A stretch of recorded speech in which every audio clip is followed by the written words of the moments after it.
Hi, Stan Tall with Dave Brown. I'm here with my guest, Don Powers, and we got some politics and education to talk about today. A lot of politics. So, Don, thanks for being here. Hey, I really appreciate it. I was on a couple weeks back, and I really just had a great time. So, thanks for having me back. I'm looking forward to having like we always get into it a little bit. So, I'm really looking forward to that. We're kind of saying this is our Tucker Carlson Putin, session 2. Yeah, I mean, maybe they're not as high profile as we are, but yeah, I hate to overshadow them so close to it. Sometimes you want to space these things out and not step on people's toes. But hey, may the best man win. If Tucker was here, we'd make him buy lunch. I'll tell you that. Yeah, definitely. Hey, what we want to talk about today is some of the nuts and bolts in the politics. Don has a lot of experience, and you're also running for an office right now. Can you explain that? Yeah, so the position I'm running for is an internal position within the party. So what that means is within the construct of the Republican Party and the Democrat Party is structured the same way. You have a chairperson, you have a vice chair, then you have a national committee woman and a national committee man. And those are basically, among other things, kind of the liaison between your state party and the RNC. Okay. So a lot of people are confused what that role is specifically, which is something that's up for debate and discussion, which is probably why I'm in my race as a result of that. But so that's kind of the way it's structured at the top of the party, if you will. And then, of course, there's the whole structure all the way down to the county level as well. So I think, one of the reasons we want to bring this up for a lot of people out there is, and you might get your feelings hurt on this one, but it was this way for me, Don, like 5 years ago before I left Newburgh High School and ran for the school board. I didn't really understand a lot, and I'm just now starting to figure out all the Republican Party and the Democratic Party and the elections and things like that. For an example, about 3 weeks ago, you hosted a movie premiere with David Clements, Let My People Go, and it explained a lot to me.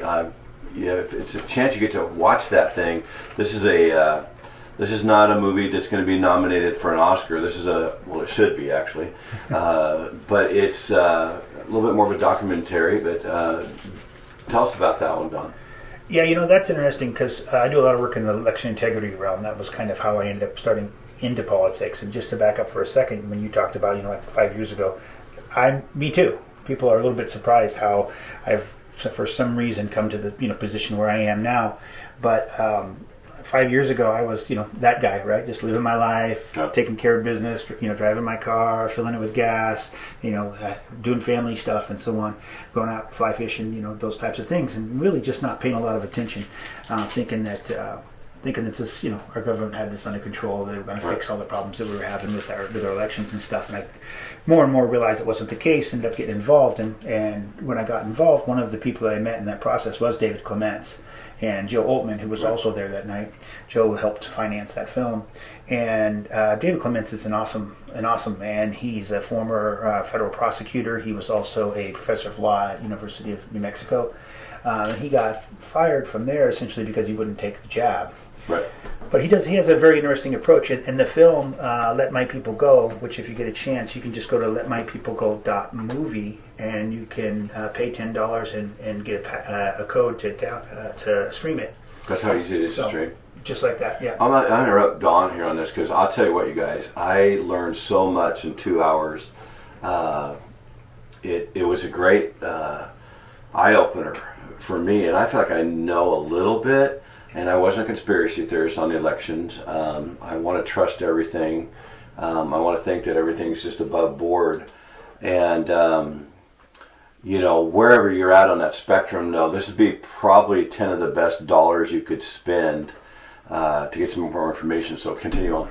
Yeah, well, for that matter, you could even have a little house party. You'd have a couple of friends over, neighbors over, and when I talk about this stuff, for me, I try to really hard to explain to people this is not a red or a blue issue, right? It's not a Democrat or Republican issue or an NAV, non-affiliated voter. This is just a simple matter of the integrity of our country, right? If we can't trust the integrity of our relationships, of our election system, right? Then there's that trust there, that relationship between the government and the people. And if the people have lost faith in their elections, Yeah. That's the government's responsibility to keep, to ensure that, and we've lost that. So, and people should be concerned whether you're whatever side of the spectrum you're on. I mean, do you think, like, honestly, that for me, I'm going around 2015. I mean, we've always had some shaky stuff. Politics is not a clean sport. Yeah, tell me about it. Yeah, boy, tell me about it. 2015 on, though, Hillary Clinton against Donald Trump.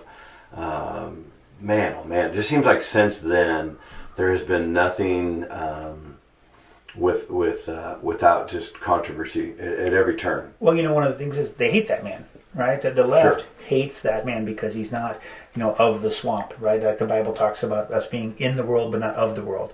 I think about it that way a little bit with him. He's in politics, obviously, but he's not of it, of that realm and of that world. And they hate that. He's exposing the control that they've had over it. But when we get down to, the integrity of the elections and what was different about let my people go, why it's important for, everyone to see it, wherever your friends sit on that spectrum or yourself, you should watch it because David presents things in a way like a prosecutor would. Here are facts. Here's the question. Here's the fact. Here's one side of the argument. Here's the other side of the argument.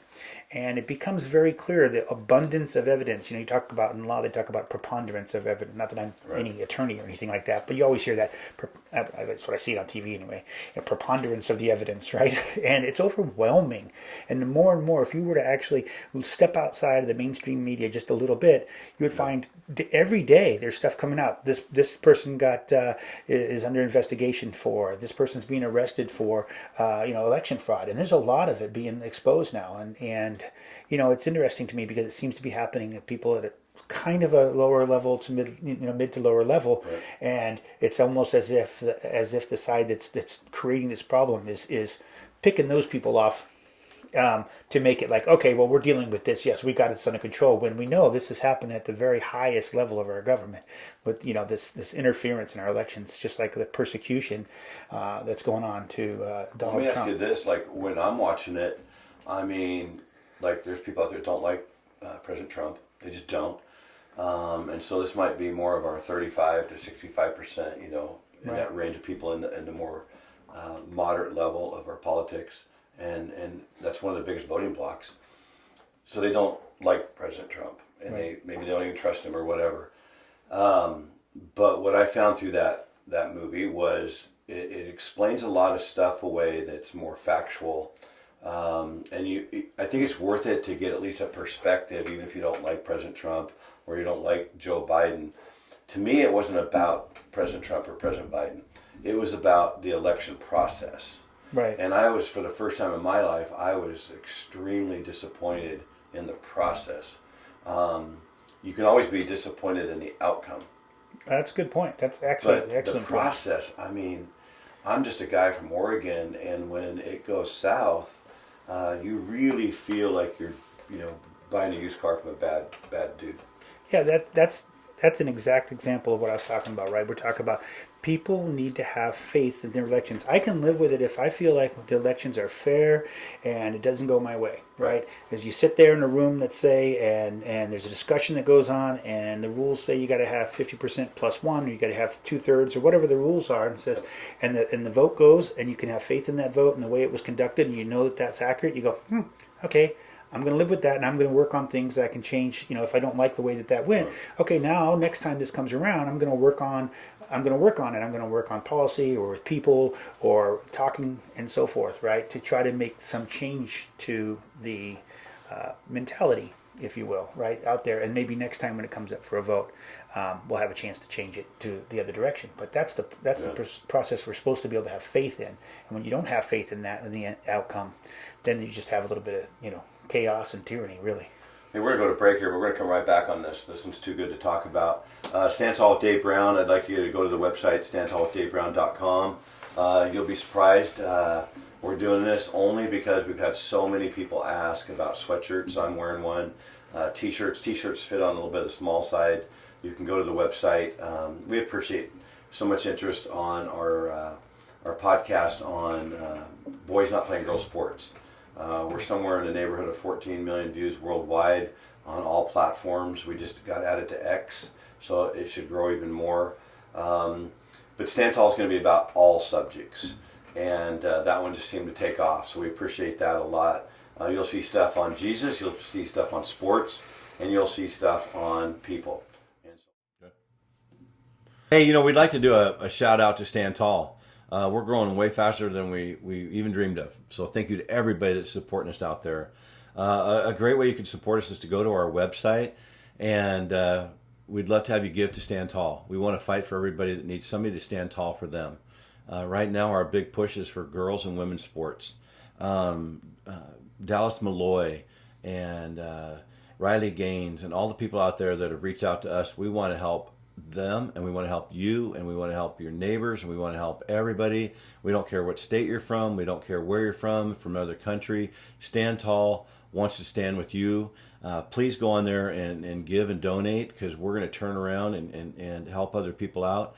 And then we do have some merch on there. There's some sweatshirts, and I have a t-shirt I'm wearing right now. We've had a lot of people asking for these, and so we'd love to have it. We're going to add hats down the road. There might be a different logo on some stuff. We might have 2 or 3 of those coming up there, and we would love it. So go to the website, standtallwithdavebrown.com, and you can also email us at standtallwithdavebrown at gmail.com and tell us what you're thinking. And we'd love to get some of you guys on the show, no matter where you're from. We have people from all over the country wanting to be on our show right now. And we're going to grow this thing, and we're all going to stand tall together. So thank you so much.